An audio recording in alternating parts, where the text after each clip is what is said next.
Good evening, everyone. Thank you for joining this American Inspiration event presented by American Ancestors New England Historic Genealogical Society in partnership with The Cook's Cook. I'm Margaret Talcott, Director of Literary Programs at American Ancestors NEHGS and the producer of this author series. All of us behind the scenes are delighted you're with us tonight in the land of history, looking at food, farming, and harvest in America, tastes and traditions of the past, and our foodways today. On your screen is the schedule for our hour and 15-minute event centered on the book Endangered Eating by Sarah Lohman. In the first third of our program, Sarah will share images and insights from this new work. After that, she'll be in conversation with moderator Diane Zatz of The Cook's Cook. Then Diane will pose some of your questions. We got a couple in advance, and we look forward to receiving more of your questions. We're a great group tonight, a good small crowd, and we would love to hear what's on your mind as you hear from Sarah. If you have a query, enter it into the Q&A button at the bottom of your screen. We're eager to hear from you. Tonight's program is being produced and recorded by my colleagues in our Brew Family Learning Center here at American Ancestors. The video will be sent to you in the coming day. It's made especially for paid participants who could not attend tonight, but wanted to hear all that went on and get a copy of the book, or for those of you who have had or have technical difficulty with tonight's programming. Of course, the real education comes from reading the book, which has just been named an editor's choice by the New York Times and a best book of 2023 by Amazon. Lucky for you, a signed copy of the book comes with your ticket this evening and will be sent from our partners at Porter Square Books in Cambridge, Massachusetts. If you would like to purchase additional signed copies, you can order directly from Porter Square Bookstore here in Cambridge. Use the code AMINS23 so they know you're connected to this event and should get a signed copy. You can ask them to ship your books together for some cost savings, or you can send that extra book as a gift anywhere in the United States. Your order must be placed by noon on Friday, the 24th, Black Friday, and all books will be mailed the first week of December. Now, moving to introductions. Sarah Lohman is a culinary historian and a best-selling author. Her previous work was 8 Flavors, the untold story of American cuisine. Her work focuses on the history of food as a way to access the stories of diverse Americans, and it has been featured in the Wall Street Journal, the New York Times, and on NPR. Sarah has lectured across the country, from the Smithsonian Museum of American History in Washington, D.C., to the culinary historians of Southern California. She's a columnist for Gastro Obscura and writes often about rare foods. Sarah's based in Las Vegas and is a frequent collaborator with the Neon Museum Las Vegas and is co-host of the Las Vegas City Cast podcast. Our moderator tonight, Diane Zatz, is associate editor at The Cook's Cook, an international community passionate about food. She edits, writes, and designs content for their culinary website. Diane is also a painter and a graphic design educator. She has recently transitioned from urban living to growing and learning about food and flowers on a farm in Lancaster, Pennsylvania's Amish country. Diane will join us for the second 2/3 of the program, but to start us off, welcome to you, Sarah. It is really great to have you with us. Thank you. Delighted to be here. I'm thrilled. I had to meet you because I've been reading all these reviews that call you intrepid and an intrepid gastronomic historian. And that is really, that's a mouthful, and that is really some praise. So we are looking forward to being intrepid with you and traveling through history, through foodways, and through byways. Your work is really remarkable. What a history, what a travel log, what a food documentary. We really thank you for being here. So I will send this over to you. Welcome. My pleasure. Hi, everybody. I'm so thrilled to be here. I'm coming at you tonight from beautiful Cleveland, Ohio, where I am for the holidays. but I am based out of Las Vegas, as Margaret mentioned, and I was just in New York City. So, check my website, sarahlohman.com. I think it got popped in the chat as well, because I am very actively on book tour as well. And so I might be coming to a city near you. So I wanted to start by just talking a little bit about the inspiration point for my newest book, Endangered Eating. And it all started with an article about a dish known as the rarest pasta on the planet. Someone sent me a link to an article by BBC Travel. I just say someone, I wish I could remember who, but we'll have to look at my email and figure it out. And it was an article about sufilandeu. And sufilandeu is a pasta dish made in Sardinia. It's only made by about 6 women currently. It has been passed down through women of the same family through hundreds of years. And you can only taste it if you are a pilgrim that completes a 37-kilometer overnight hike through the mountains of Sardinia. And it really blew my mind because, it was this whole thing where one of the last people to know how to make it. She's trying to expand the knowledge. She's even tried to teach some pretty high-end TV chefs too, but it is so tricky that a lot of them have failed.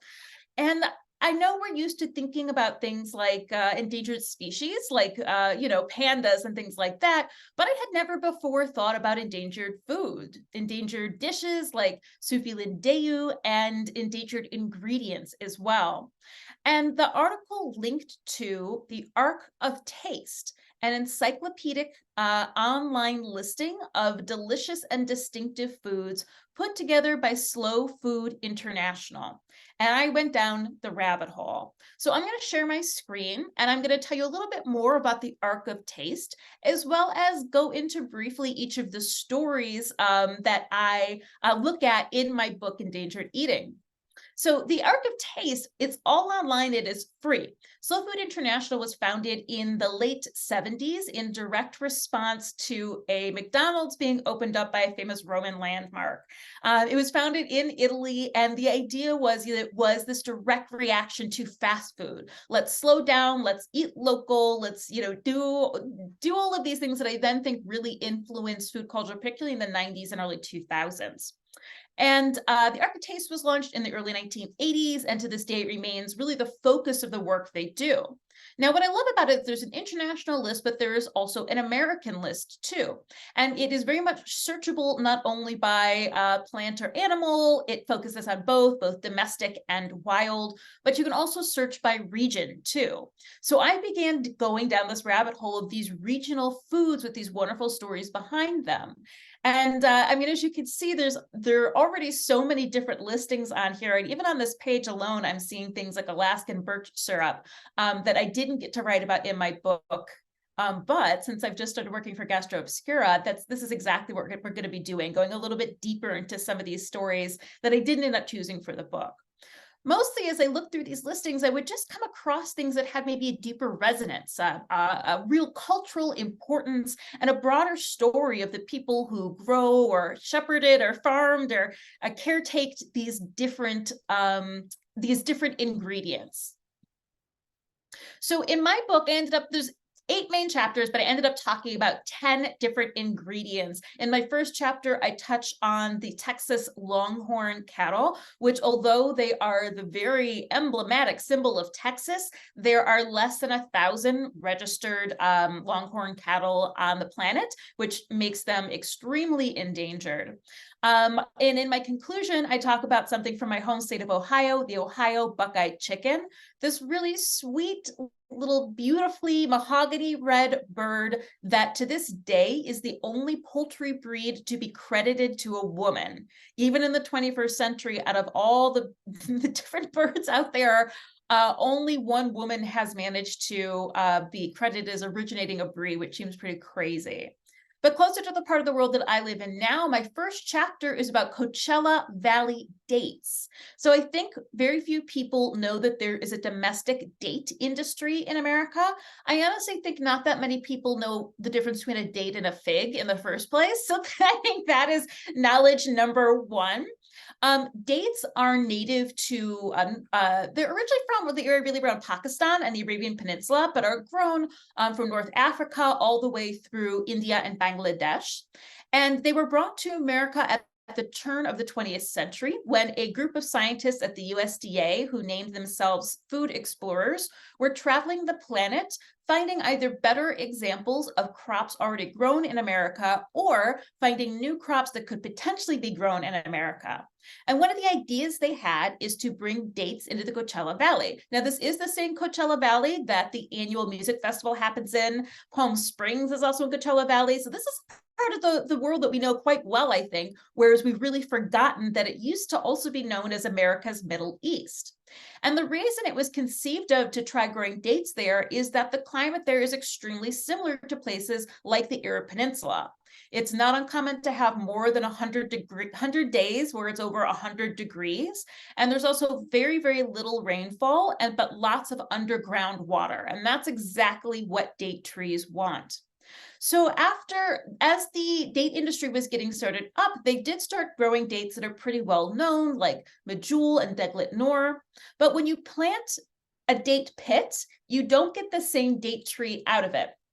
Like many other fruit trees, to get the exact same tree, the exact same Deglet Nor, you have to grow from a cutting. So people started putting date pits in the ground and growing unique varieties of dates. Most of them weren't very good. They either tasted bad or looked bad or the texture was bad, but maybe about 10% of them were amazing. And since these were small family farms, they began to specialize in these unique American variety of dates. And one of the ways they would do that is they decided to make the valley into a tourist attraction.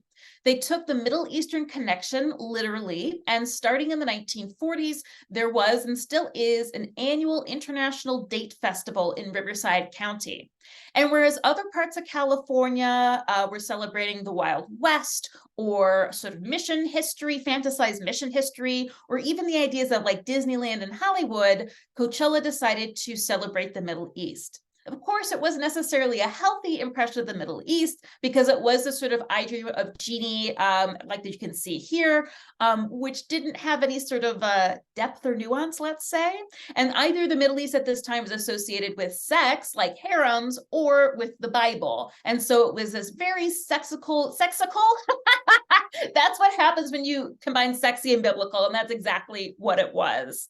So that's just a little bit, but I have to leave a little bit of a cliffhanger. We'll get to some of the deeper questions too, but basically these small farms have been dying out in this area, as well as people have been a little bit more critical about the Middle Eastern celebrations in the area too. My next chapter is about Hawaiian sugarcane. The brief story of sugar is this. It was a wild plant in Papua New Guinea, and that is the first place that human beings started breeding it into different varieties. One variety of sugarcane went west from India to the Arabian Peninsula, to the Mediterranean, and then finally to the Caribbean post-colonization. Dozens of varieties of sugarcane went east. Hawaii is part of the Polynesian Triangle. This is a thousands of mile triangle in the ocean that was settled by Polynesian wayfinders, these incredible ocean navigators. And when they went to settle a new set of islands like Hawaii, they would bring with them important foods from some of the bigger islands. And one of these key foods was Hawaiian sugarcane, not just as a food that had contained a lot of carbs in the form of sugar, but also a lot of potassium, but it was also used for housing, for bedding, and in magic and ritual and healing as well. So it's culturally extremely important. And as you can see from this image where there's 4 different varieties of cane, incredibly beautiful, varied in both its appearance and in its flavor too. It was really dramatic for me how different each one of them tasted. But with the major sugar industry moving into Hawaii, most of these varieties were no longer grown, and they began to disappear, surviving only in the backyards of native Hawaiians. Today, however, there is no major sugar industry in Hawaii. The last sugar mill closed in 2016, I believe. 2016. And actually, the largest commercial growers of sugarcane in the Hawaiian Islands now are rum agricole distillers. And that is a type of rum made from pressed sugarcane juice as opposed to molasses. A lot of the sugar mills closed so recently that they still are there like these ghosts. This is the sugar mill at Koloa, which is on Kauahu. Is that right? No, not Kauahu, not Oahu. It'll take me a second. I'll remember which island, but it's the site, even though this isn't the first sugar mill, it is the site of the first sugar mill, which is why one of the sugar sort of granaries here says it all started here, Kauai. It's on Kauai. So it's really beautiful and picturesque, but also sort of haunting as well. I wrote about the Navajo Churro sheep, which is probably the animal that is the most important to the Navajo or Diné people of the Southwest. The Diné have been breeding and husbanding these sheep for at least 400 years. Their wool is extremely important, and it is the wool that is used in the famous weavings, the blankets of the Navajo people, but also their meat is particularly sweet and delicious, and to the Navajo people really tastes like home. You can kind of see that they're great for weaving because even in this picture, you can see 4 different shades, if not 5 different shades of wool in the sheep. But you're probably also noticing their horns too, how they twist and spin out of their heads. The Navajo Churro are what are known as polysyrate sheep. Polysyrate means they have 4 horns, and in some rare cases have even 6 or 8 horns. So they're really unique looking animals. Here are some polysyrate lambs. They're considered very lucky as well if they've got 4 horns, because the traditional Navajo homeland is between 4 different sacred mountains. They are a very intelligent animal that is very durable to the conditions in the Southwest, but on 2 different occasions, the American government tried to eradicate this breed of sheep. So now there are a couple thousand left, and they're holding steady and strong, but also have a long way to come to where they were even a century ago. I went to the Pacific Northwest, and this is, I guess, where the intrepid comes in, and I volunteered to work on a reef net fishing gear. This is an indigenous method of fishing that was invented about 10,000 years ago. The native peoples of the Pacific Northwest, whose main food revolves around salmon, invented literally dozens of ways of fishing and hooks to catch different types of fish in different environments. This one might be the most ingenious. It's 2 stable platforms, or historically 2 canoes. There is a net stretched between the 2 of them. And then what looks like this bigger net that is stretched out in front of the canoes, this is what's called the reef. It's anchored to the floor of the bay or the sea. And then there is plastic ribbons, or in this case, reef grass tied to the bottom, that it tricks the fish into thinking they are still swimming up the bottom of the shoal, but they're actually swimming into the net. And then literally, both today and historically, someone watches for salmon to swim in the net, and then they scoop the net up. Today, this goes into a live well, which also means that not only the fish come in very safe and unstressed, but it's also very easy to separate any protected varieties of salmon as well. In the Midwest, where I am currently, I investigated Anishinaabe wild rice. Wild rice isn't a rice. Rice and wild rice are both in the grass family, but they're actually pretty distantly related. Wild rice's closest relative is corn. It's hard to see that in the grain, but when you see the plant, they kind of look like very, very skinny corn. It is an aquatic plant that grows in the Great Lake regions, as well as upper Wisconsin, Minnesota, and eastern North and South Dakota. It is a sacred food to the Anishinaabe, which are the tribal nations that live in the upper Midwest as well. But something that is disappearing because of industrialization of waterfronts as well as pollution. But the Anishinaabe, they are very, all of these groups are very resilient. And in the case of the Anishinaabe, they have declared that wild rice has rights, much like a corporation can have rights in America today. They say the same is true of wild rice. And because it is protected in their treaty rights with the United States government, should wild rice disappear, that is a violation of treaty rights. So they've been able to get very litigious in terms of some of the corporate action to either pollute or mine or take over spaces, because they're saying that this is a protected treaty right. And I think it's rather remarkable, don't know how common it is. I actually was drawn to the story because, being from Cleveland, Ohio, I knew that it was native here, but had never heard of it. Didn't even know myself that it was from America and that it wasn't a rice. The bright green areas, though, are where it's commonly harvested. And I think more importantly, too, where the variety of wild rice exists that's commonly harvested. This variety of rice used to be common to the entire Great Lakes region, but it has been extant in Ohio for at least 100 years too, but I write more about that in the book. Heirloom cider apples. I've been in the Northeast for the past couple of weeks. I've been talking about it a lot. More people are drinking cider. The industry has increased tenfold in 10 years. And what that means is that a lot of apples that were lost and believed to be extinct are being sought out and rediscovered, literally sometimes in people's backyards. The one pictured here is a Povechon apple, which had believed to be extinct until sort of a wanted poster was printed in a local magazine around outside of Newark, New Jersey, and someone realized that they had it in their backyard. But in the past 100 years, we have lost about 14,000 unique varieties that probably not all of them will be found, but there are a lot of people out there looking. Choctaw filet powder is made from powdered sassafras leaves. Sassafras trees are doing fine, but this is sort of a traditional ingredient from the Gullah Coast, which is South Carolina and Georgia, as well as the Gulf Coast from about Houston and New Orleans. It's used as a seasoning and thickener in traditional dishes like gumbo. And sort of the last generation of people who are making this ingredient in the traditional handmade method have died. And so it's this bigger question of, what details of food are really important to hold on to? And in this case, is it just more important that we have the ingredient rather than it's made in this very specific way? And then the last chapter, and perhaps the most mind-blowing, is about the Carolina African runner peanut. This peanut was the first peanut grown in North America, but despite being probably the most delicious peanut, the most deep, that has the most depth of flavor, it's a smaller nut. And so it wasn't being planted commercially, started in the end of the 1920s because the mechanized equipment didn't work very well with it. And by the mid-1930s, it was thought to be extinct. And it wasn't until a little less than a decade ago that 24 of these peanuts were discovered in cold storage in North Carolina, and half of them went back into the ground and everybody crossed their fingers. But if you want to find out more, you've got to read the book.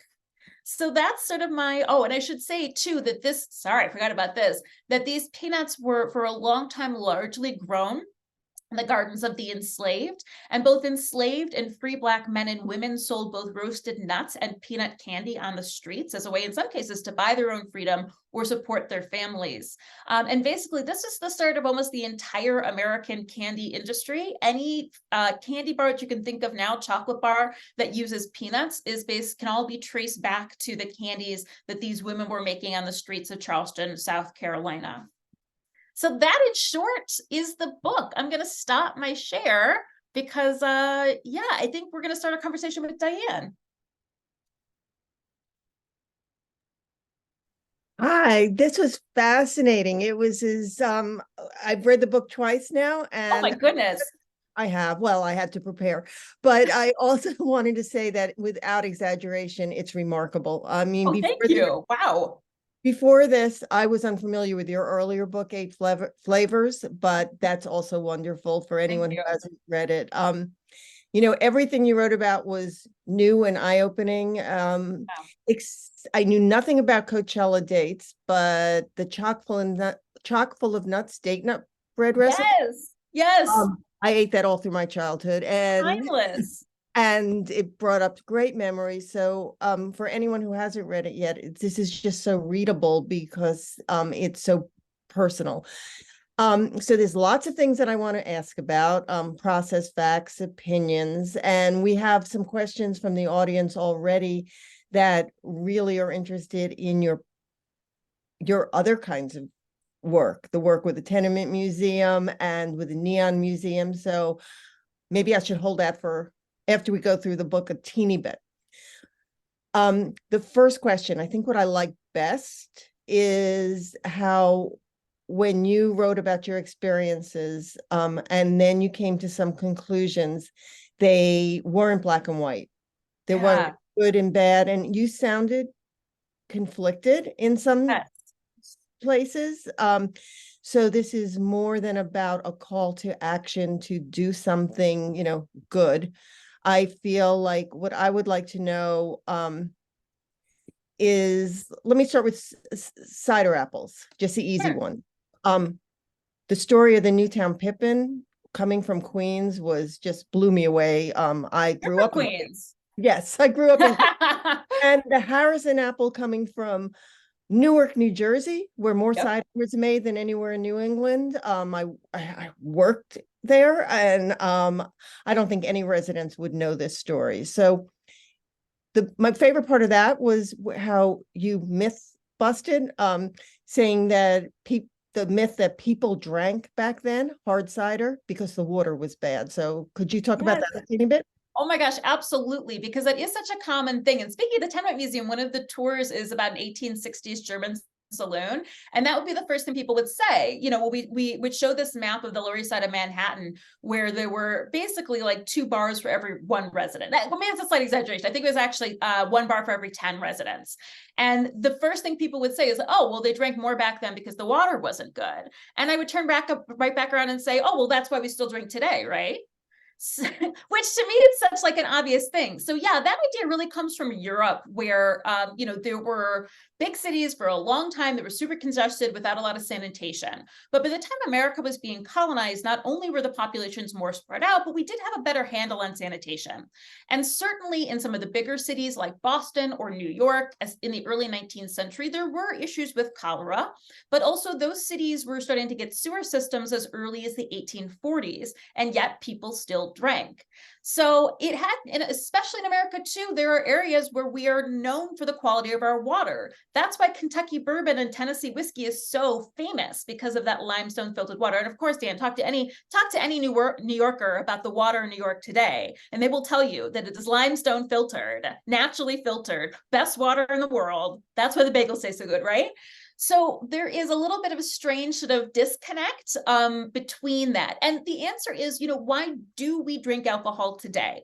I think the biggest reason probably has to do with community and socialization. Whether you were in a rural community in, let's say, 1820, and you went to the town tavern to really gather together from people, as opposed to being on your isolated farm, or if you're in an urban environment, many people didn't have social spaces that they could go to. They either had home or work. And so the bars, which oftentimes were on the basement levels of apartment buildings, those were places where people could come together and be social and drink a beer too. So that's number one. We also just don't consider that today we have a lot of other beverage options. I mean, then you had tea and coffee maybe, but mostly you had water or milk. You know, there wasn't a 7-Eleven with, you know, refrigerators full of types of Gatorade, right? Or coconut water. So just a variety. So anything outside of that, of like tea, coffee, water, and milk, was usually fermented. And a lot of the beers too made in early America had a much smaller alcohol percentage because they were sort of these home ferments.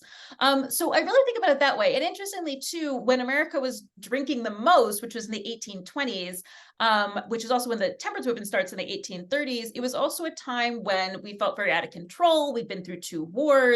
Andrew Jackson was president, and despite the fact that he was elected to 2 terms, nobody seemed to like him. The economy was terrible, inflation was terrible, and so it also might not surprise you that drinking is again on the rise today.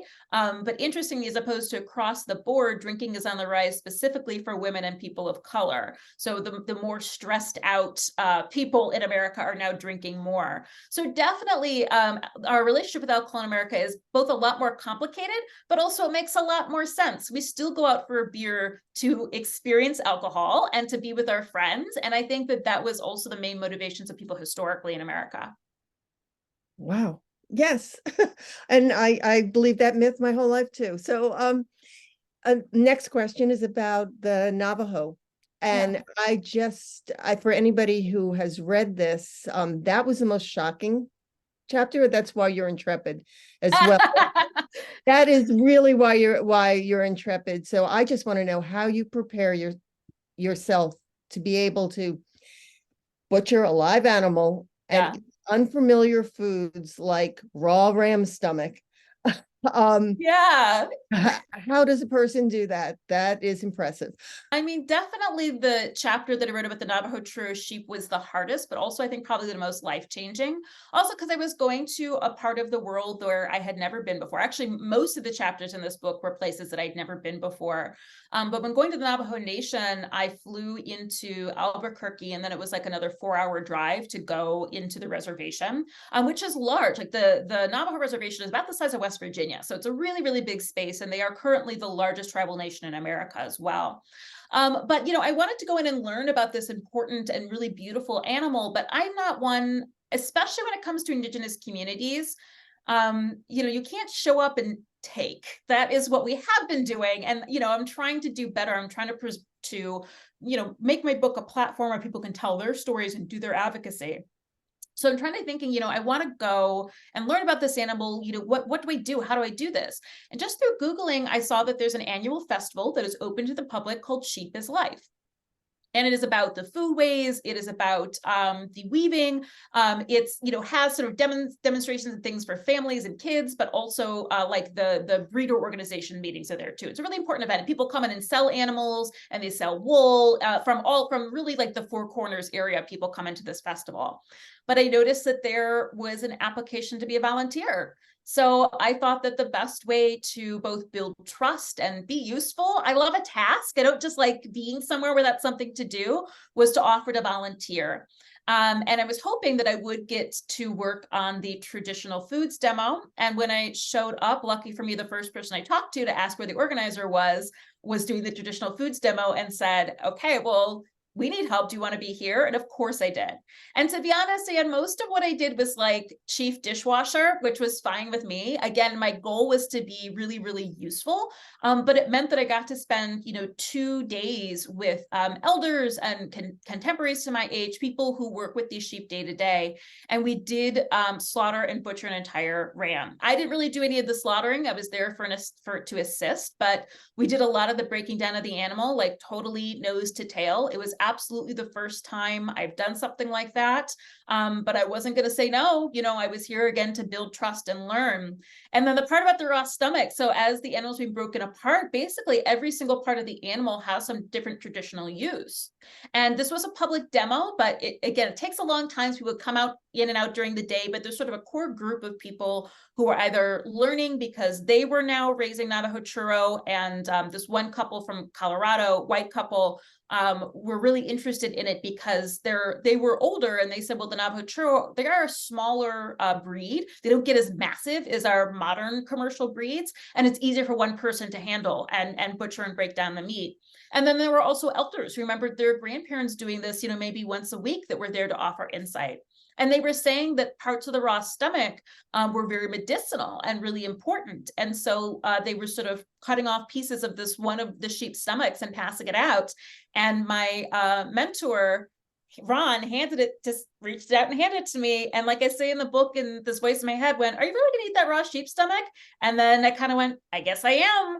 I have a very strict is maybe too strong a word, but I would say 96% of the time, if I'm on one of these research trips and someone asks me if I want to try something, go somewhere, do something, the answer is yes. Because I'm not there I'm there to challenge my own assumptions and my own boundaries. And as you begin to build trust with people, they begin to open you more and more and more. And when you say no, you're going to miss something incredible. So I obviously didn't die. I didn't have any ill side effects. I didn't really enjoy it. Would I do it again? Absolutely. If I'm in somebody's home and they offer me a piece of raw sheep stomach because it's important to Navajo traditional medicine, I'm going to eat the raw sheep stomach.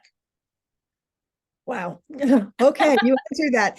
And that sort of leads into the next question, which is about, you recommended kind of culinary tourism, or Yeah. I'm not sure if that was the word that you used, but a way to meet people and keep small farmers producing. And I think that sounds great when you just explained it and what you're doing, but I am curious to know, like, whether you think that might be there's a kind of culinary tourism that is only accessible to a privileged few. So what is the cost of reviving these vanishing foods? If it's important to keep food alive, that only benefits culinary tourists who can afford the novelty of high price dining experiences, like you described, $40 a pound peanuts, by Sean Brock at a $300 dinner, or the sugarcane, something that's have been turned into, an alcohol that has done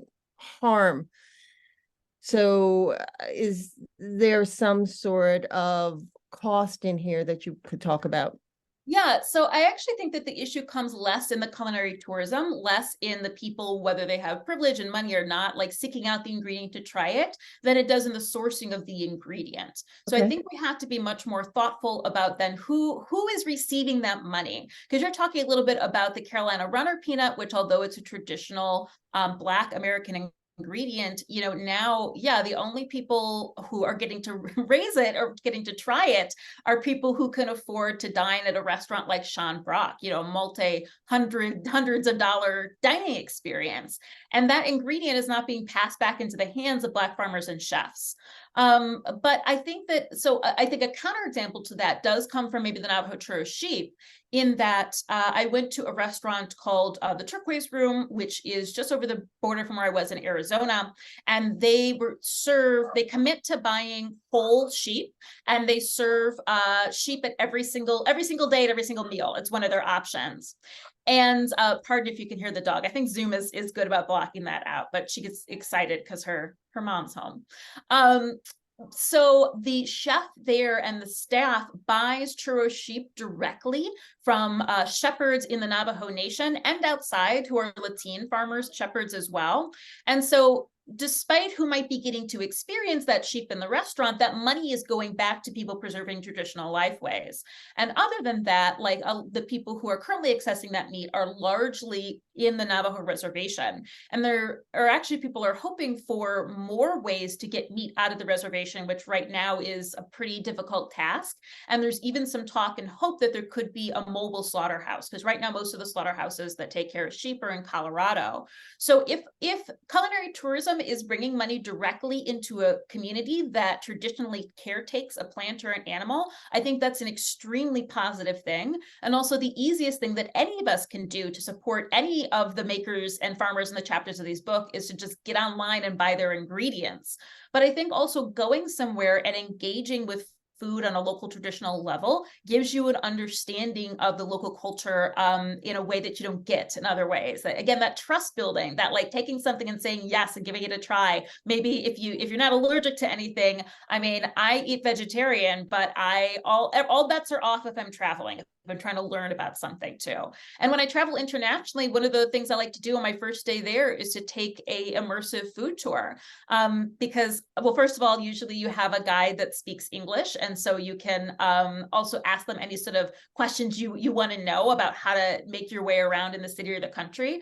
But also you then get to get a sense of the cuisine and what you like and what you don't. And often those tours are going into places that are off outside of the tourist districts and talking directly to people making and growing those foods. So I think engaging personally is really important. I think there are bigger questions of saving a food at all costs. And the way to do that is to sell it directly to high-end chefs and diners, versus making sure that people perhaps supplying those high-end chefs are benefiting from the revival of their own traditional food.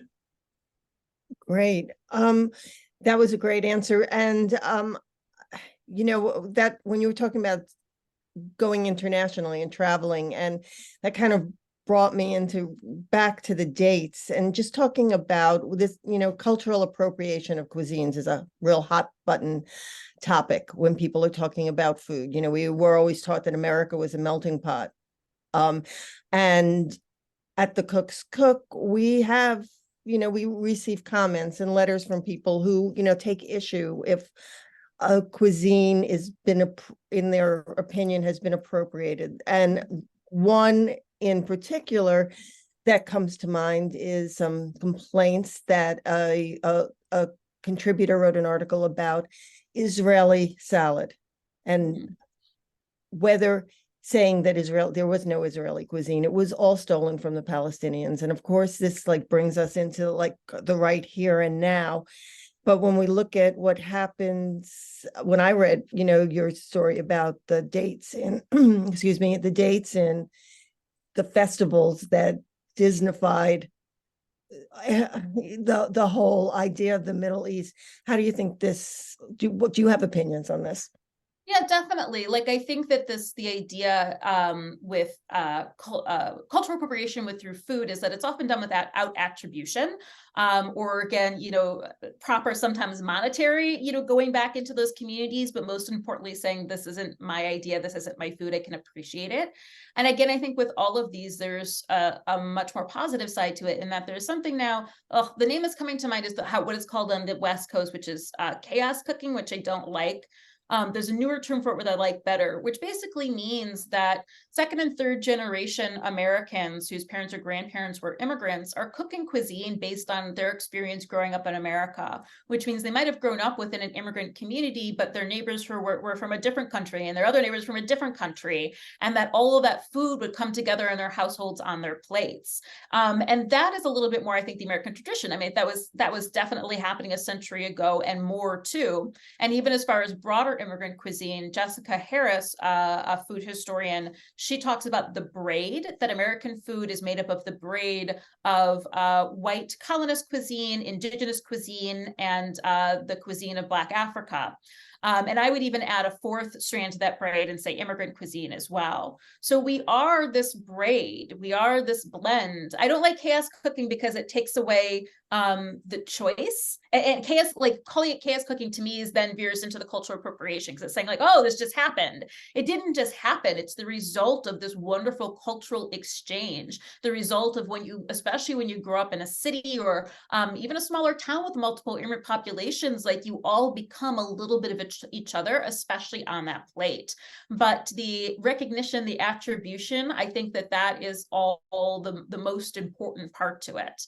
Was that your question? That was at least half the question. Oh, that was good. That was a Okay. lot of the question. So and I read a lot about you being describing yourself or being described as a cultural historian. And what I got from this and from listening to you is that you're more of or as much a historian as an ethnographer. So I do consider it like very connected to like anthropology, because, of course I'm looking at food, but what we're really talking about is people. I'm using these ingredients to tell the stories of Americans. And to me, the starting on this book was asking this big question of why are these foods going extinct? Compared to my first book, 8 Flavors, which was really about this adding to the American pantry and seeing American cuisine as being ever expanding. Endangered eating, the concept of it intrigued me because I realized it was the opposite. What does it say about us when we're excluding or intentionally erasing certain cultures, cuisines, and ingredients from the American landscape? Yeah, I absolutely. I mean, it really speaks to, I think, all of us who are here. And do you want to talk a little bit about how you get a job working at the Tenement Museum? Well, to be fair, I haven't worked at the Tenement Museum in 5 years, but okay, I got the job because I took a tour in maybe like 2007, 2008, and I had worked in museums before, and I loved the tour and just asked the guide, how does someone get a job here? And she said, just apply online. And then a year and a half later, the economy crashed in the Great Recession. And so if I was going to continue doing what I needed to do, and living in New York, I needed a job. So I put in my application at the Tenement Museum, and I had a job there a week later. I ended up working there for 8 years. At the end, I was not only giving tours, but working as basically their on-staff culinary historian, working as their culinary curator, doing their food programs. And I learned an incredible amount of history. It made me into a more rigorous scholar. It made me into pretty much an unflappable public speaker, because anything that could happen has happened on one of the probably thousands of tours that I gave. 3 to 4 a day, 3 times a week for 8 years. But it also, I still have this incredible community that now, like me, has spread out across the country and, has their own careers. And I just am continuously reconnecting with people that I work with in that time. And honestly, it was like going to grad school, but getting paid a fair wage to be there. Can't argue with it. And someone also wants to know about what you do at the Neon Museum, and are there ways that others can participate? Not yet, but I would say not never. So of course, if you're visiting Las Vegas and you are a history lover, you must go to the Neon Museum. It, much like the Tenement Museum is a cultural history museum, the Tenement Museum picks essentially one random building. That building wasn't special. It was just the one that was chosen. And that's the point of the museum, telling stories about not special people, right? And the Neon Museum uses physical culture in Las Vegas, the preservations of historical signage, to tell a cultural history of the city. So highly recommend the next time you visit my new home. And I've just begun collaborating with them. We just had an event at the beginning of October. The first weekend of October, they do several days of events called Duck, Duck, Shed. That's a longer story, the name of it. It has to do with architectural, a very famous essay about architectural history. But it is all about the connections between architecture and culture. We did an event where I looked at casino menus, not the buffets, but like the showroom, like the Elvis showroom menus from the mid-century. And I pulled dishes that I thought were intriguing because they were common on menus in the 50s, 60s, and 70s, but pretty uncommon today or surprising today. Then I found matching recipes by going through cookbooks in local archives. And then I turned all of that research over to a chef at a local restaurant. And so people got to come out and try, I think we did 10 different dishes, as well as I did a talk on the food history of Las Vegas. So that is the very first event that we've done together, but I do not think it will be the last. So hopefully we'll do some things online, but certainly if you're interested about this stuff, my newsletter sign up is on my website, and that's where I put on my events. And also I'm on Instagram and Facebook at 4 Pounds Flour, all spelled out. Maybe we can drop that in the chat too. So whenever I'm doing events, whether they're in person or online, they're going to go up on my Instagram, Facebook, and also in my newsletter too.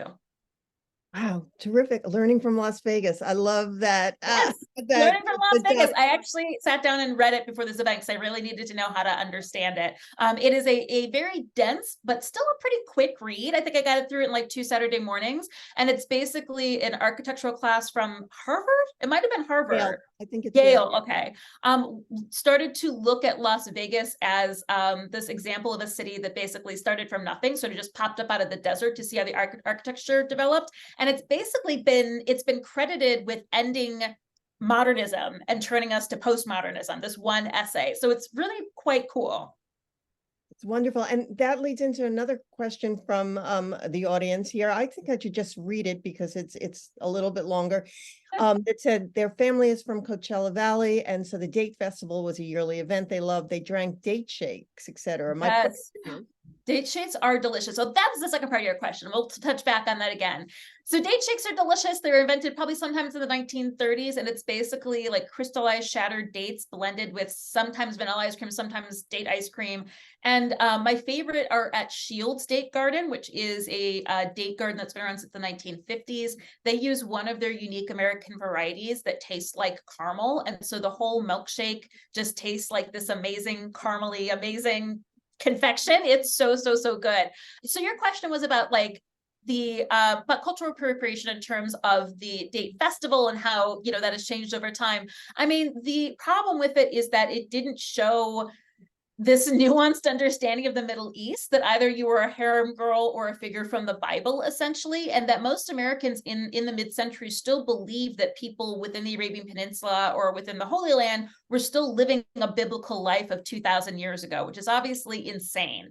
And when I went to the festival, they had toned down a lot of that, but they still do this annual pageant with stories from Arabian Nights, which wasn't impossible to do, but wasn't really done great. And it was also happening at a time where then President Trump had issued a immigration ban against people from that part of the world.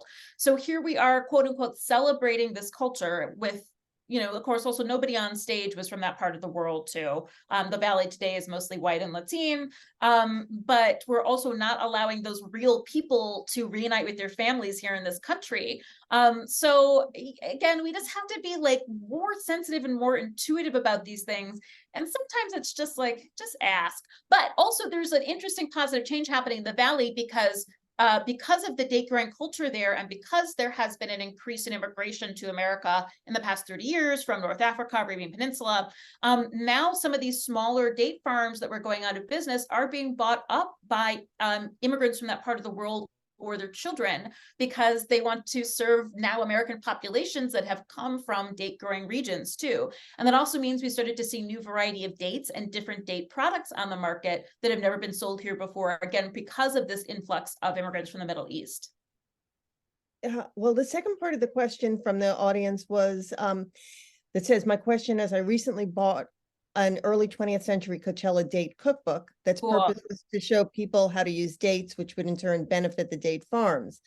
And she or he was asking, were any of the other foods you studied featured in cookbooks that highlighted their use in an effort to sell or make the food familiar to families? That's such a great question. I think that probably dates is the only one, because it was this very intentionally introduced product for commercial purposes. So many of the other ingredients that I talk about are indigenous to where I write about them from. It's actually, I had not quite thought about this way. Sheep, sure, they came with Europeans, but they've been here for 400 years, da da da. So in a way, and apples were brought here, but again, a couple hundred years ago. Dates have only been around for 100 years, and 100 in America.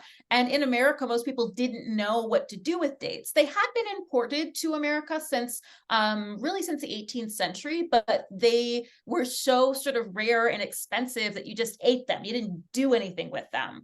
But once we started growing it as a local product, that meant that we had more dates, and also more dates that weren't perfect. So they couldn't necessarily be sold whole in beautiful gift boxes. You know, they were small, or they were, you know, they fell apart or whatever it was. So they had to develop ways to both use these not grade A products, and also to teach Americans to use now this new product that they had an abundance of. So I think that one, more than any of the others, represented a shift and an introduction of something new. It is a little bit of an outlier in the book, but that every one I picked because they surprised me in one way or another. And certainly having a date industry in Coachella surprised me, having grown up in Ohio.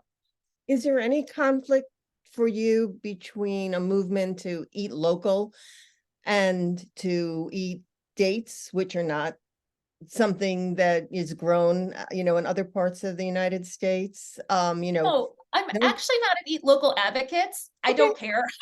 And I'll tell you why, because the carbon footprint of food, of planting, growing, and harvesting food is this, whereas transporting it is this.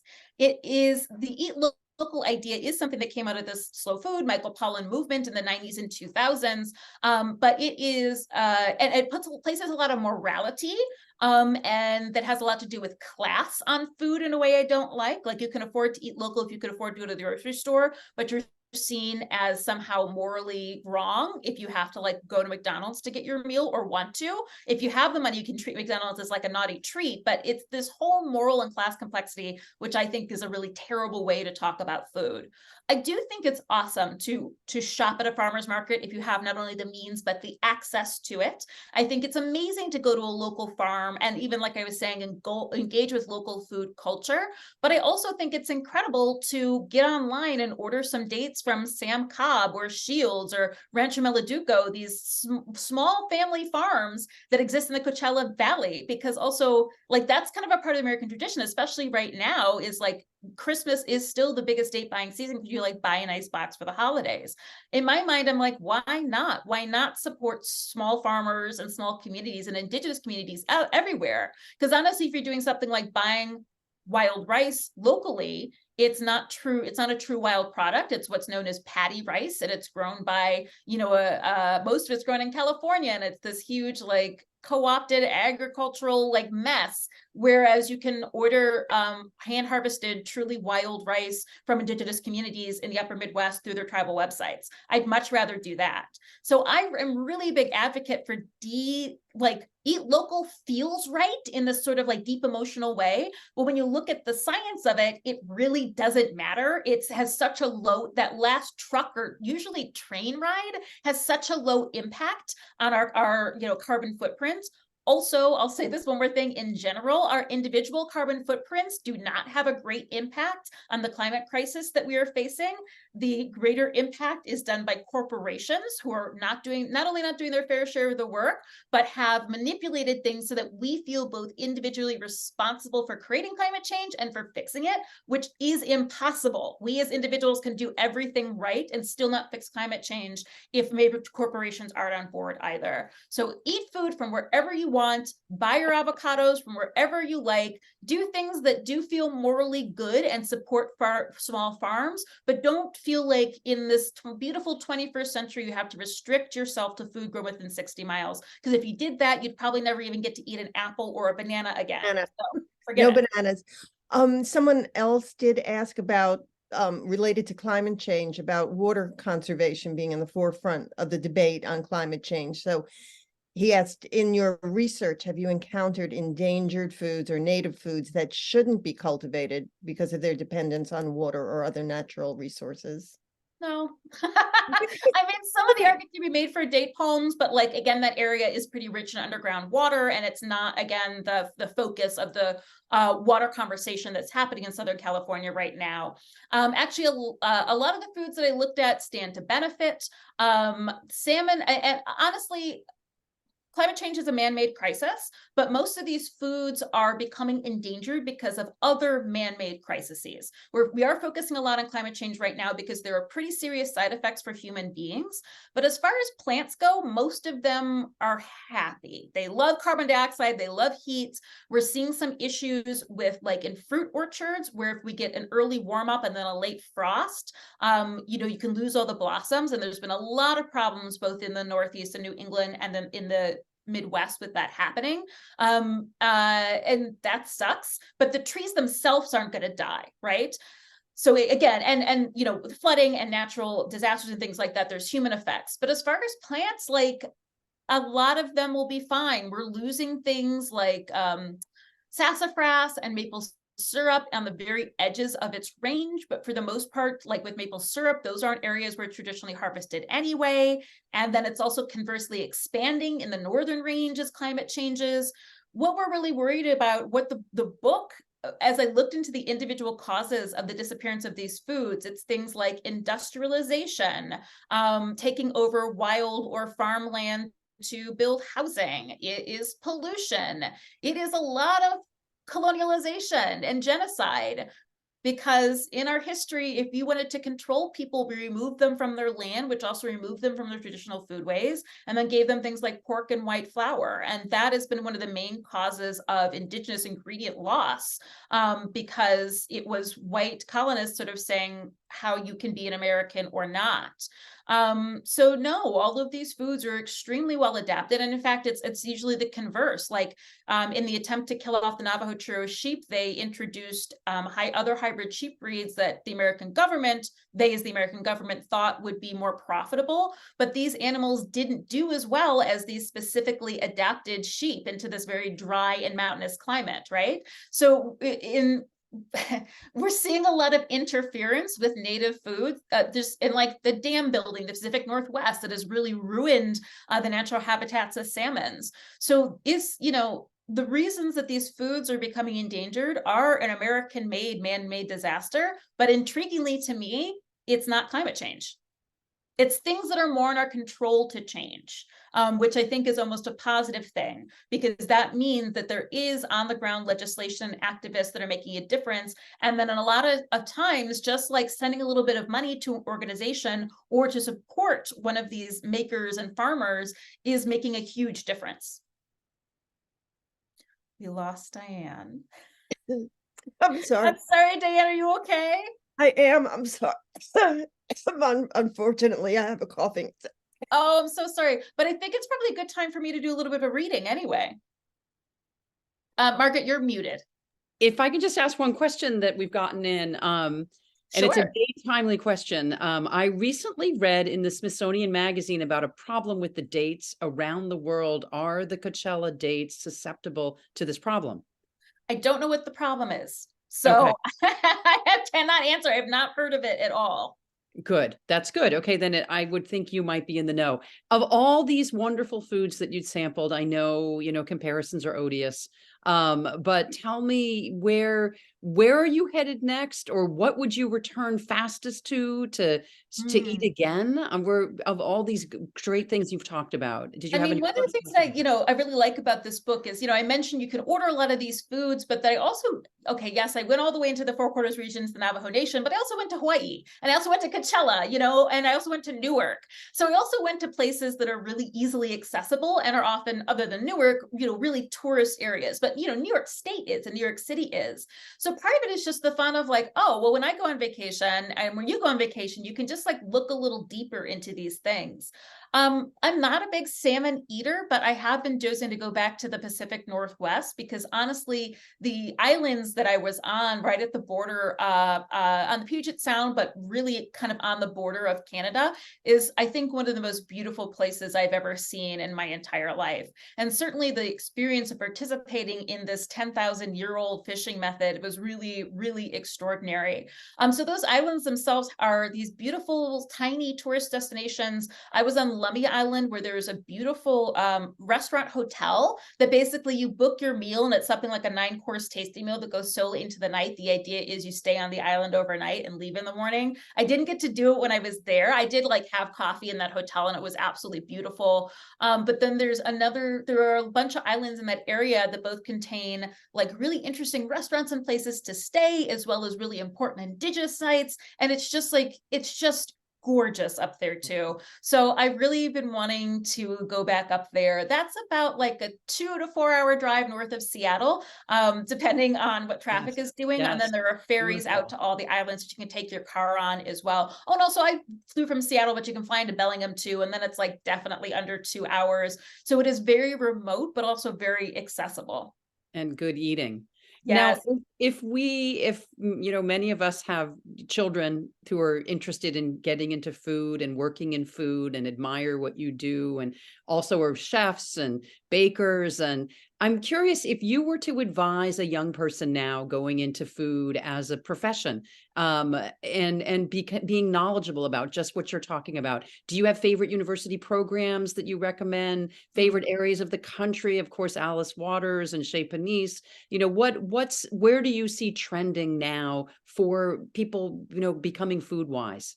That's such an interesting question, especially because when I got my start, there were not any university programs in food. And I had that little bit of like fraud of like, oh, I don't have a degree, until one of my mentors that I basically, everyone who was sort of doing this before me came out of university in the 70s and they had maybe done a history and anthropology degree, but then like moved on to food.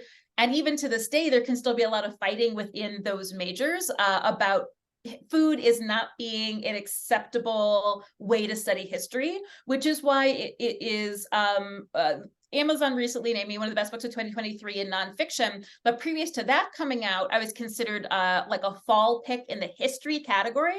So it was like my book and one literally about the Roman Empire.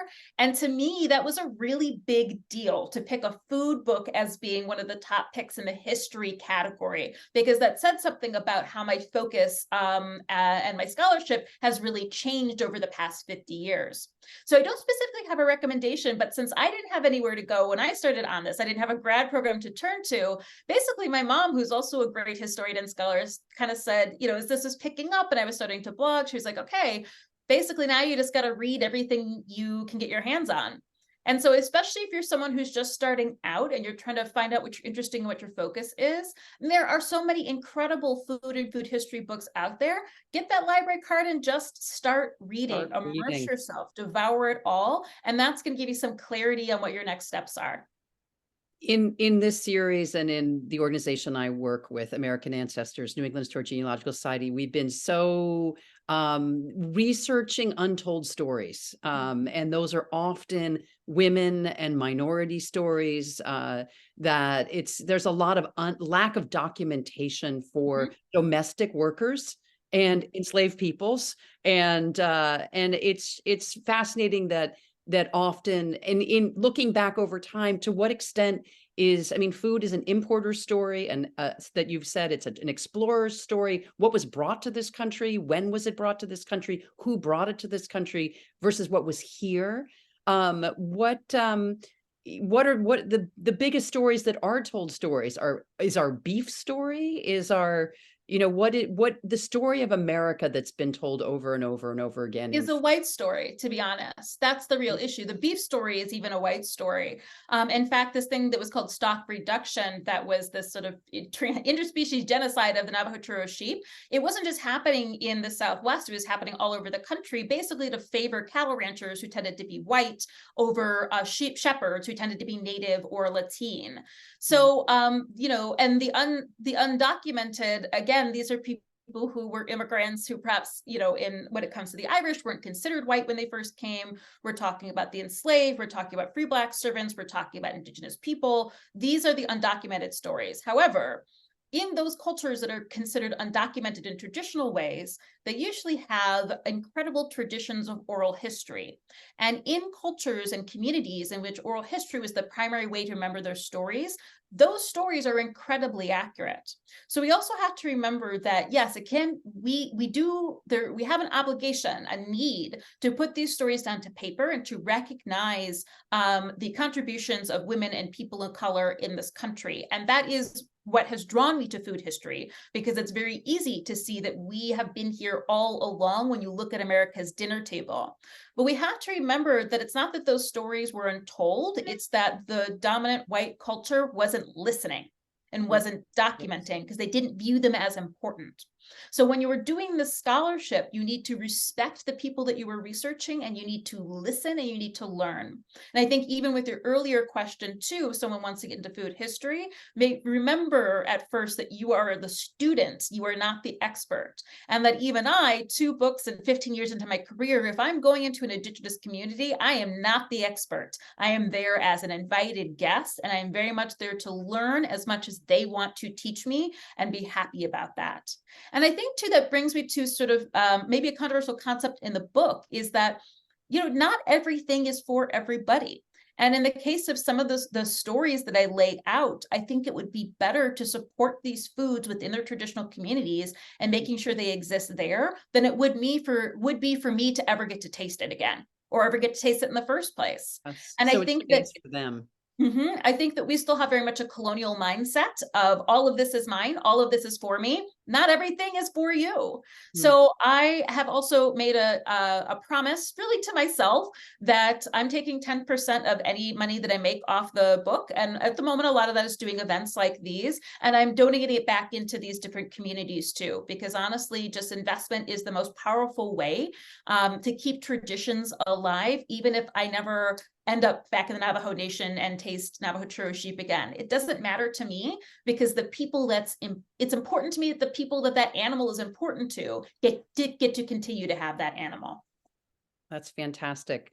And back to this travel topic, and perhaps through some of these communities that you visited, on your hit list internationally in terms of where you want to go, your bucket list related to food. Do you have a top couple countries that you just thought, oh my gosh, if I could only get to Greece, or I could only get to where are you headed? I mean, this is ridiculous, but I've never been to Italy.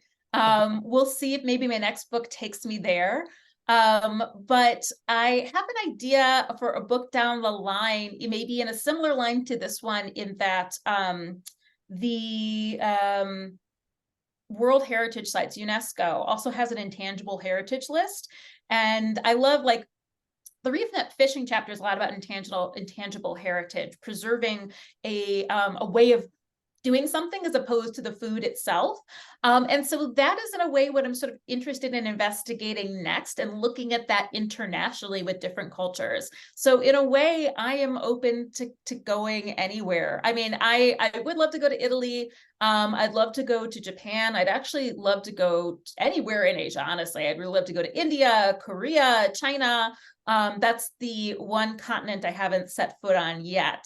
But You have to get your grant writing. You have to write some grants. Got to get going. Terrible at grant writing, and I have to have a good reason. So we'll see what happens. I'm always very open-minded, and usually I travel when one of my friends has to live somewhere for work for a year or whatever it is, and I just get an email saying, "Hey, do you want to come visit?" And I say, "Sure." That's how I travel mostly. One more local question.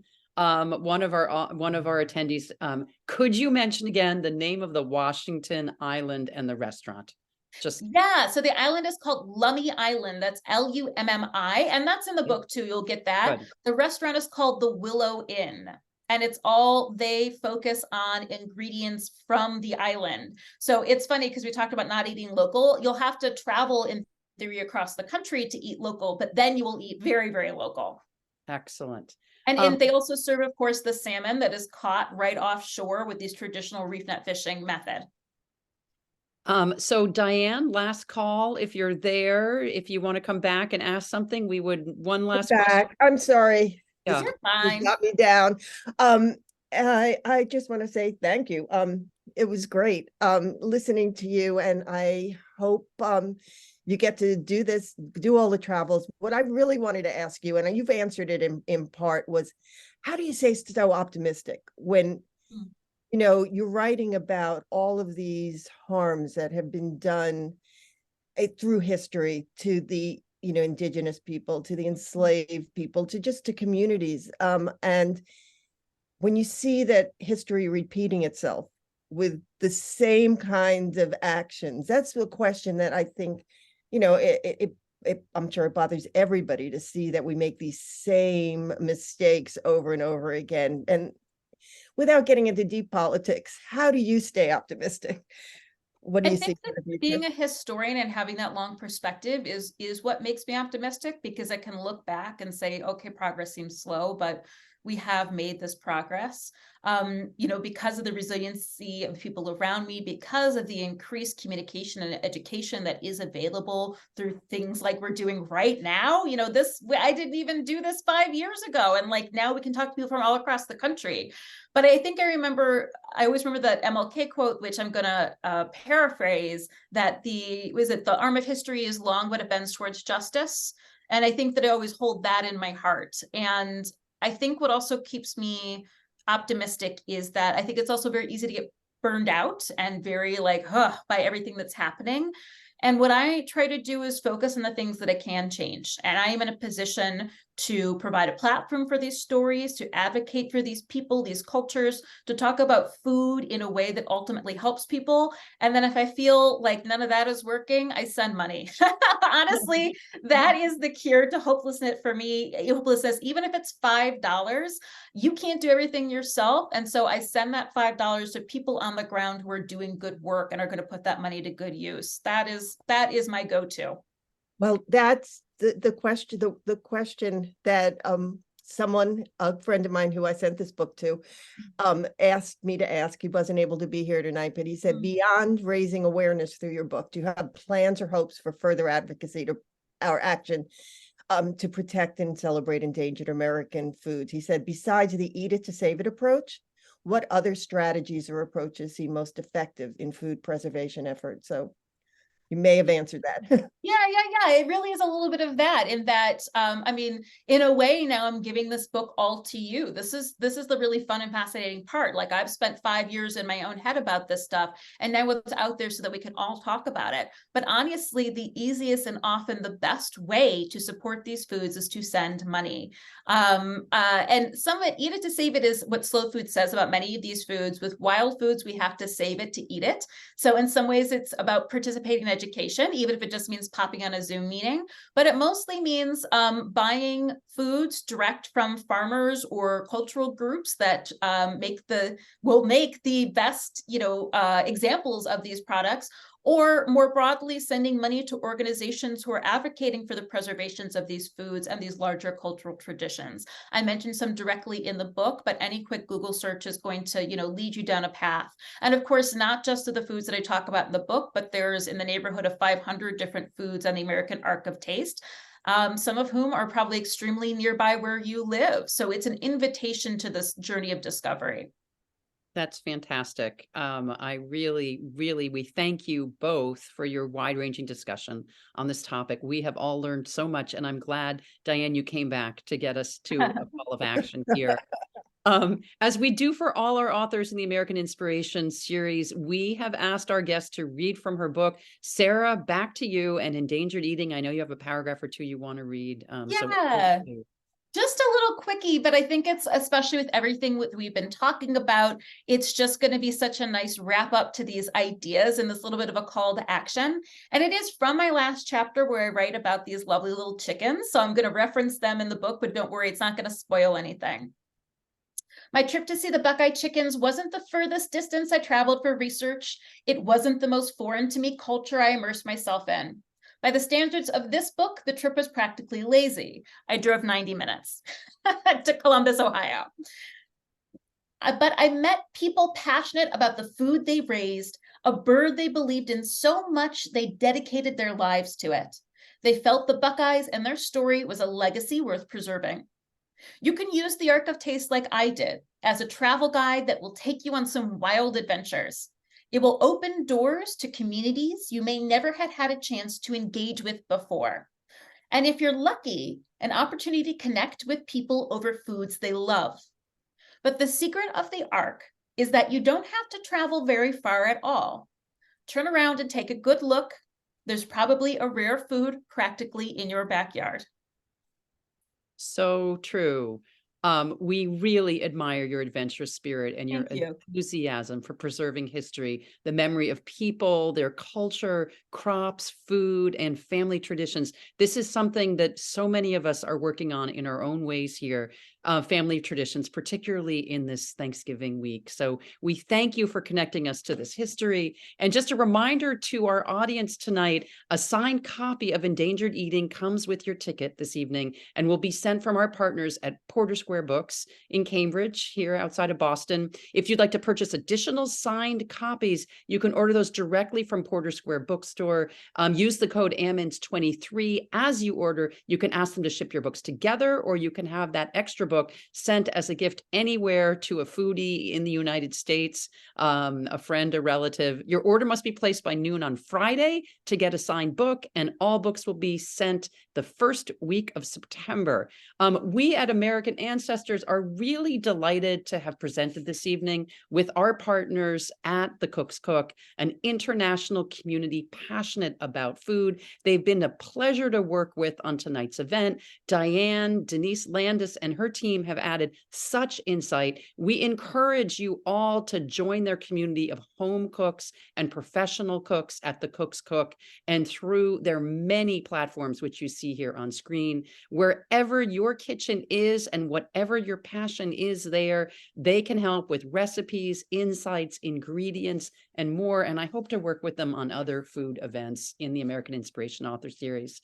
In the land of family history, if you're researching a time, a person, or a family, we at American Ancestors NEHDS are here to help. Free to the public, you can chat with one of our genealogists, and our Brew Family Learning Center hosts many educational programs providing skills for family historians. Members can access our digital archives, including 1.4 billion searchable records any time of day or night. As you can see in the programs on your screen, we provide direction on all sorts of records, times, and places that make up America's history. We also have some great special events ahead, including a January virtual event with the Brit celebrity Lucy Worsley. She's an historian, a curator, an author, and a television presenter. I love her. I'm such one of my idols. Fabulous. I'm going to have to send you the link for that. Yes. Our mission in all we do is to educate, inspire, and connect. And for you literary sorts, join us for more author talks in the American Inspiration Series. On December 4, we'll take a close look at two families, the Churchills and the Roosevelts, particularly the mothers of Winston and Franklin. In this virtual talk, Canadian historian Charlotte Gray will present her new book, Passionate Mothers, Powerful Sons, and she'll be in conversation with Jim Conroy, another author who did a book recently on Casablanca and what went on behind the scenes there, FDR Churchill and the plan that won the war. On December 12th, Neil King will be with us with his book, American Ramble, A Walk of Memory and Renewal. This is a free event, as is Charlotte Gray's. American Ramble documents Neil's remarkable walking journey through history from Washington, D.C. to the New York City Ramble, right in Central Park. This event is being presented in partnership with the Leventhal Map Center at Boston Public Library. And then another free event in the new year on Jan 9 will turn to the life of Willa Cather, welcoming biographer Benjamin Taylor and his beautifully written new work, Chasing Bright Medusas. He'll be in dialogue with the celebrated award-winning historian Mary Beth Norton, whom we've hosted before in American Inspiration. But back to tonight, thank you to our presenters this evening, Sarah, Diane, you guys were great. Kelly Nagel behind the scenes at our Brew Family Learning Center, and to our audience out there in Zoom land, thank you so much. We appreciate your interest in American history. Good evening to you. Happy Thanksgiving to you ladies on screen. Thank you. Happy Thanksgiving to all out there. We hope you'll join us soon again. You take care.